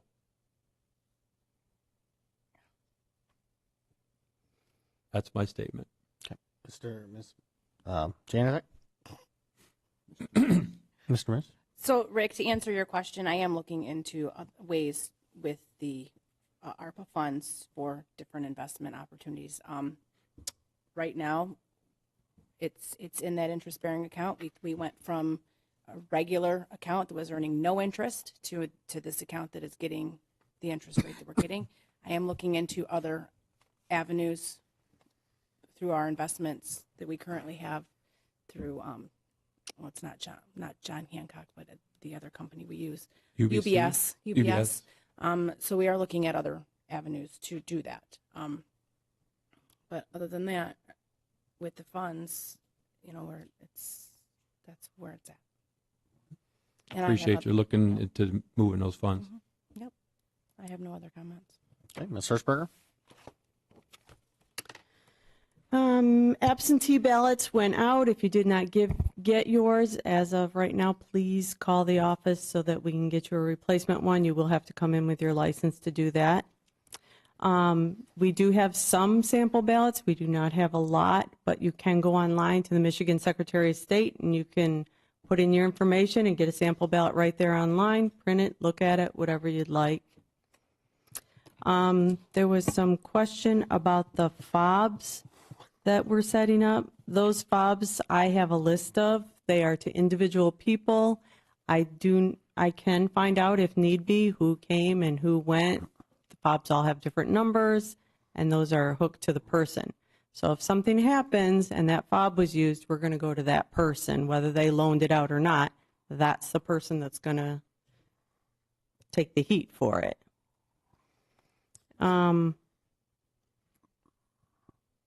Rick, you sent this to Mr. Miller. That's why he took on the task. That's how he is. When you send him something, he takes it on. He doesn't share it with anybody. He just takes on the task. So he brought it to me. I looked at it. I had a lot of questions. There was things that weren't on it. But I'll tell you, I didn't see this till Monday because I wasn't in when you sent this in. As far as I know, you sent it in, was it last Friday or was it Monday? It was Monday. Was it Monday? Okay, so that was the first time he shared it with me. I was still trying to play catch up though because I lost my sister-in-law over the weekend. So I'm sorry I didn't get back with you, but there were a lot of things I didn't like about it. I too felt like it should have went to the ARPA committee to look it over. You could have worked with the ARPA committee to see it. To see if we wanted to tweak it. Even Bob was looking at it going, well, I don't need this and this and this for the reporting. I just need this. We need to simplify this. We need to make this more simple. We need to take out this and this and this. So he was looking at it too and saying, this is not what I need. I need it simplified. So if this is something you wanted to create for the board, it's separate from what we actually need for reporting for the state when we send that in, just so you're aware of that. This is not state. This is board. Okay, well, that's not the way he was talking to me, and I only had what he was giving me. So that's where that came from. And as far as the November 20th date, just so everyone knows, the state just gave that to me. I didn't even know ahead of time. I'm getting thrown all this. It came in Friday in an email telling us these are all going to kick in as of November 20th, all these rules that I have to follow. I don't get a lot of notice from the state. Or October 20th, yeah, October 20th. So I don't get a lot of notice from the state. Sometimes it's 2 days ahead of time, and they're telling me, you're going to follow these rules. I get changes like that from the Secretary of State all the time. So it's not something we could foresee. I understand what you're saying. If we could foresee something, we could add it there. Unfortunately, the security system, I didn't have any knowledge of it until Friday. On another note, for Bedford kids out there, please watch out. October 31st, it is a Monday. From 6 to 8 will be trick-or-treaters. And if all the kids are out there like my kids were, they're not going to watch for cars. They're going to be running in and out, trying to hit the houses. So please, please, please, Monday between 6 and 8, be extra cautious when driving around, especially in the neighborhoods. That's all I have. Okay, I'm going to do my best in my comments to bite my tongue a lot. I know it's hard for me to do, but I'm going to try hard. So last meeting, Mr. Bruning put a lot of blame to the maintenance department and things not getting done and them falling behind. So I met with 3 of the park board members because I was very confused after those comments. And they brought up one of the work lists that wasn't performed was car park painting. We're going to perform that in the winter. It's a winter project for our guys. We're too busy at this time of the year to take on painting. The other one was putting the fence back up at White Park from the basketball hoops. It's not our job. It's in the bid. The contractor should be performing that work. That was number 2. So I told them to tell their contractor to perform the work. The third one was the barricades at Parmalee Park. We're not going to go pick up massive concrete blocks and go stage them at Parmalee Park with no plan and no information from the fire department if you can even put them there. So those were the three things that supposedly were behind the 8 ball on so much. The bleachers. And the bleachers we were told not to put up because the basketball courts are underwater because the company that put them in did a horrible job and put them in probably 7 inches too low. And the park board and Mr. Bruning saying it's the maintenance department's fault because they backfilled too much dirt. Well, I could tell you right now, anybody that goes over there and take a look at it, it ain't because there's too much dirt around the basketball court. They're too low. You put them on the side of a mountain, the water runs downhill. Now, it can be probably fixed. They could put a French drain in the corner, maybe, but it's temporary. It's temporary. If you go look at that, the whole thing's wonky and curvy, and the basketball hoops are, you could almost push them over. They're so wiggly. I mean, it's just, unfortunately, I mean, I've had Jeff Zink stopped in my office and said, who the heck did this? They're going to have to be tore out. $50,000 with the basketball hoops put in. So those are the big things that we're supposedly behind on. There's nothing else. So I went with my maintenance guys, went to every single park, went through every single piece of equipment with a fine-tooth comb, every building, and we sent the park board a book of all the stuff that needs to be done. Whether they want us to order it and be proactive with it, but now would be the time for a lot of the information that we're about to, I think we sent it to them today, or maybe Al did it, earlier, but now would be a great time for a lot of these things to get fixed with ARPA funds. The car park could use siding. Parmalee Park could use new siding. Their landscape is in disarray. It just needs to be tore out and redone. There's so many projects. A lot of the equipment that is very expensive equipment needs to be replaced. We took pictures of 4 or 5 different items like that. The tennis courts at White Park, they might look brand new from driving by, but they got 1/2-inch cracks running down them that are bad void spots. So that needs attention. So there's a lot of projects that could be done within these parks. So I've encouraged them. I've sent them information. I've communicated with all of them, other than a couple. And I said, I even talked to Mr. Bruning last week. Now is the time for them to get active with the ARPA committee and work with us, and don't come to us with paving 2 miles worth of trails. Let's maintain what we have, or sewers running to 3B baseball shack. I mean, let's come and maintain what we have. So that's what we've encouraged them to do. And we have encouraged them. We would like to see the skate park removed at Parmalee Park and put in open view, because the police are there every flipping week because of issues. Remove it at Parmalee Park and put it at White Park somewhere in the open. We've encouraged them to bring more for the youth and not just kids, for a bump track. So we are discussing some of these things. But there's tons of ideas we have with ARPA. But I can tell you right now, this ARPA committee is working hard. And it's not just the full time. You're talking people from the public, too, that are on this committee. And when we ask over and over to, hey, if you have ideas or information, go to the chair. Nikki, it's her first time chairing a board. She's doing a great job. And when something just comes to the board in a packet, passing right by the committee that this board appointed, it's a stab to all of them. And in my opinion, and obviously the board agrees, it should go to the ARPA committee. So don't just let it die. Take it to them and sit down with them and work through it and make it happen.